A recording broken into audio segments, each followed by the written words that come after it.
All right, welcome to our podcast today. We're going through our sales team here at Nexus IT, kind of giving an intro to who they are, what they do, how they live their life every day here as winners at Nexus. Today I got Casey Lunceford here with me. This will be fun. So we'll go through a few short questions. He will add his flavor to those questions. We'll get a little bit, learn more about him and who he is and some of the things that make him great and why he helps us win here at Nexus. Again, just a little quick about who Nexus is. We're an MSP managed service provider. We provide outsourced IT support to small, medium business, small, medium enterprises.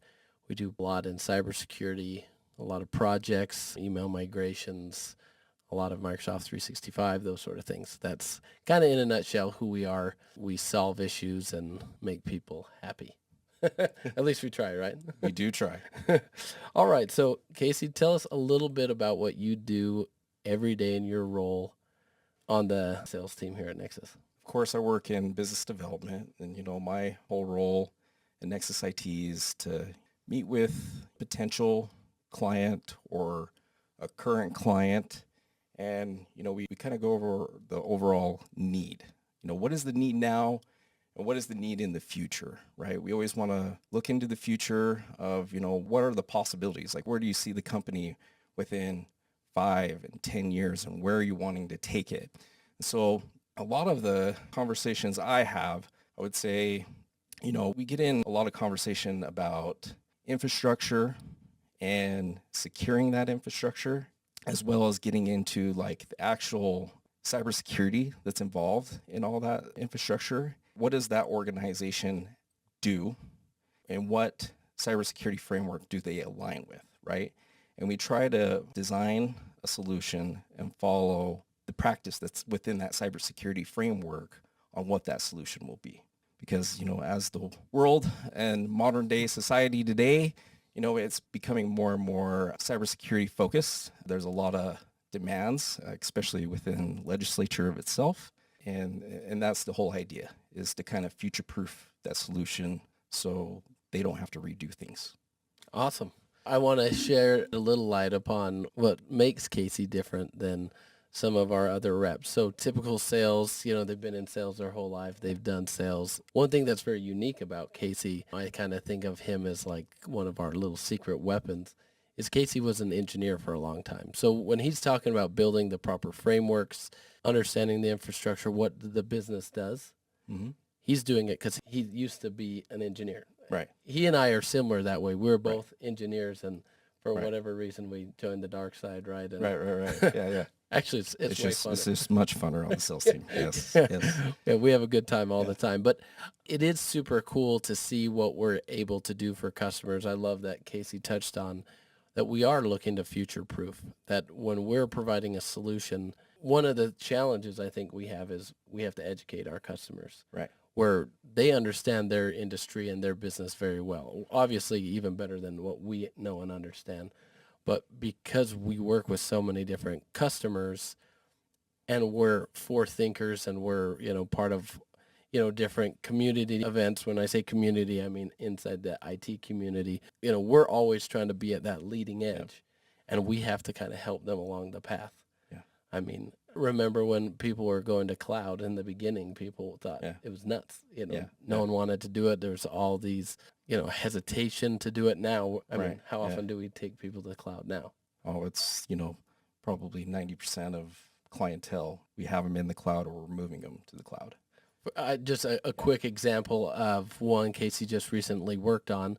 One of our customers needed to upgrade some like 2012 servers, their end of life, and it was time. Yeah. And they were looking at all the different costs of doing that on-prem. Right. And what did we do for them? Yeah. So we initially had sold them a solution to continue to use their on-prem infrastructure, and it ended up not working out. And, we did let the customer know that there's a potential possibility that, we may need to do some upgrades to this infrastructure doing the hosting, right?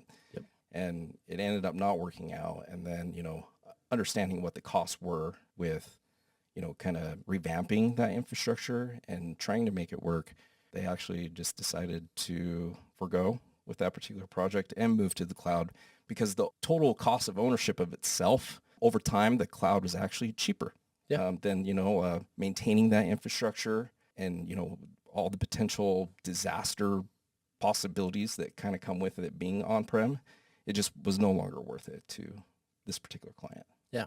And that's one of those small examples of, a lot of times customers, hey, I want to keep this. This is where I need to be at. And we will work either way with them. Yeah. But in the end, Casey was able to go through a cost analysis with them, help them understand the benefits of the cloud. Yep. And in the end, I mean, how many businesses today aren't feeling a little bit of pressure from the market? I mean, most businesses. Yeah, definitely most. And here we are able to allow them to, hey, let's add a little bit of operational expense versus a big capital layout that maybe wouldn't make sense for them. So great job. Yeah. I mean, just a little taste of what we do and how good we are. I have a good question that this one is big, and, it's kind of how to answer this may be a little bit difficult, but I think that's what makes it fun.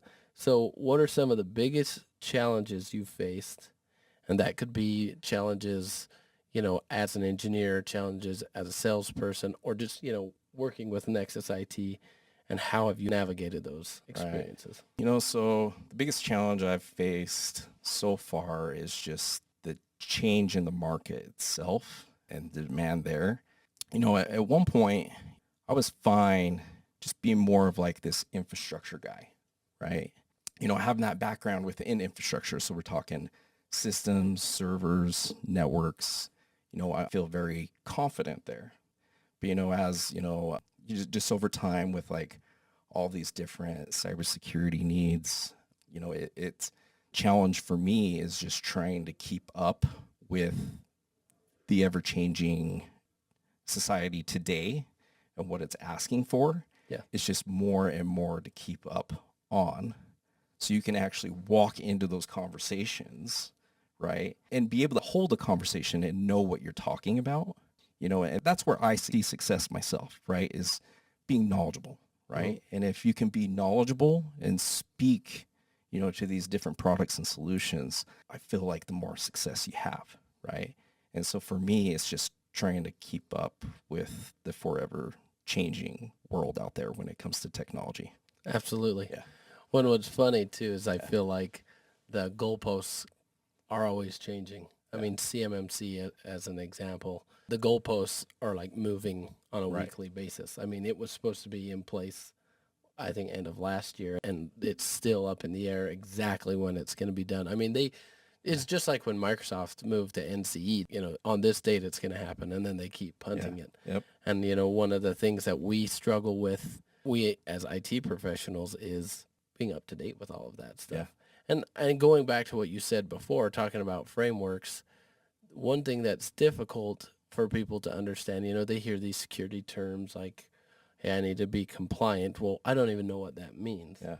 And what our job is to build them towards some sort of framework, because a framework will help answer compliance for many different compliance offerings. Exactly. And that's what we're trying to get people to, not, you need CMMC. That's great. But if you follow this framework, it'll help you with that. It'll help you with SOC. If you're HIPAA, it'll help you with HIPAA. Yeah. And that's some of the stuff. So, I mean, Casey has been working on getting his CISSP. Yes. For a salesperson to go and get such a technical certification isn't normal. But that's kind of the way, like he said, how is he elevating and navigating the market is he, deep dive into learning and education. Right. Exactly.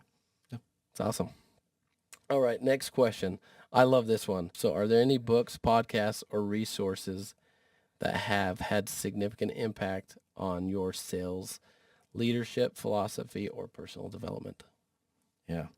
So, there's one particular book that comes to mind, and it's been a really long time.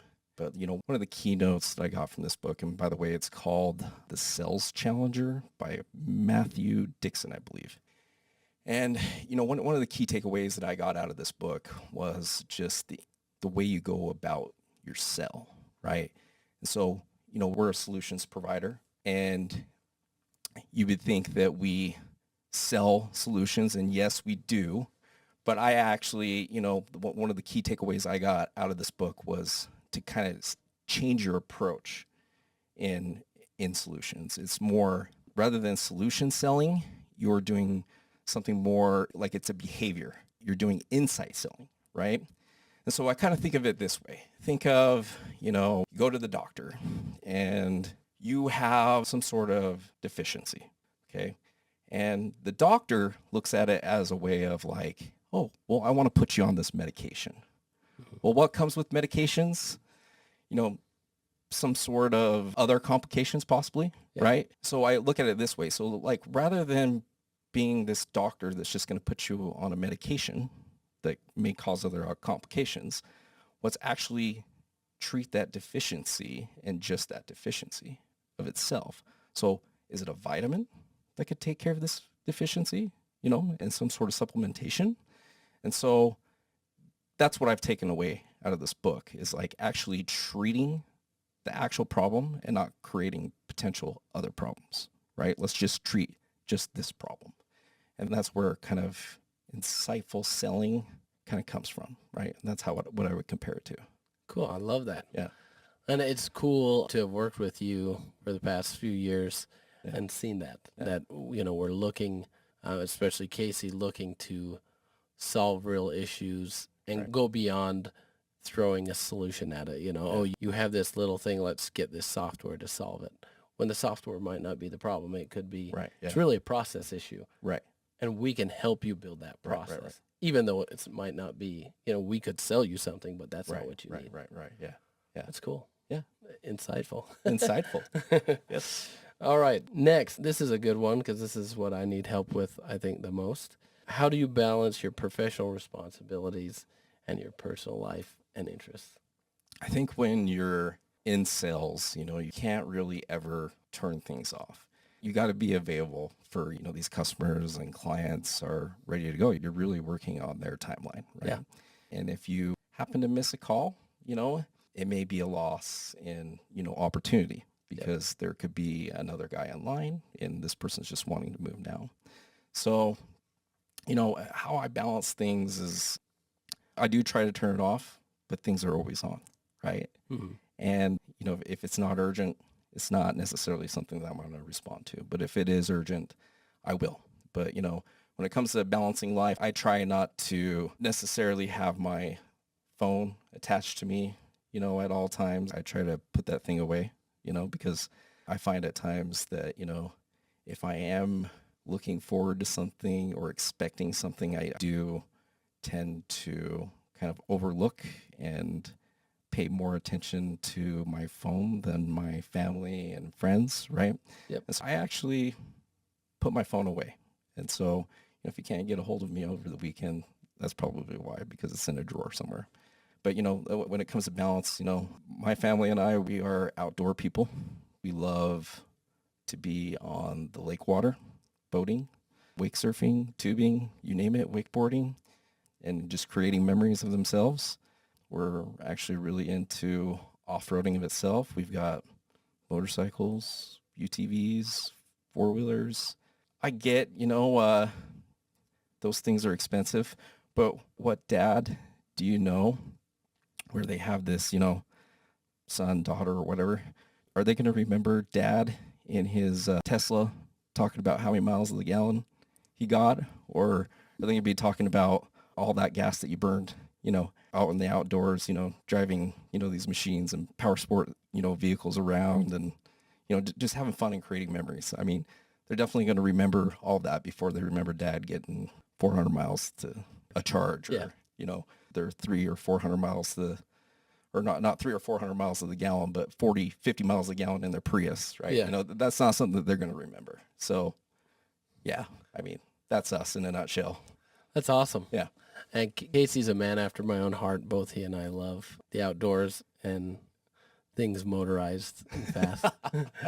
Right. We got to go on a trip down to St. George together, and I think that's all we talked about the whole time. Yeah. I mean, what food to get, and then Yeah. like trucks, cars, UTVs, those sort of things. Yeah. And then, okay, it's time to eat again. Trucks, cars, UTVs, and it's a lot of fun. Yeah, it is fun.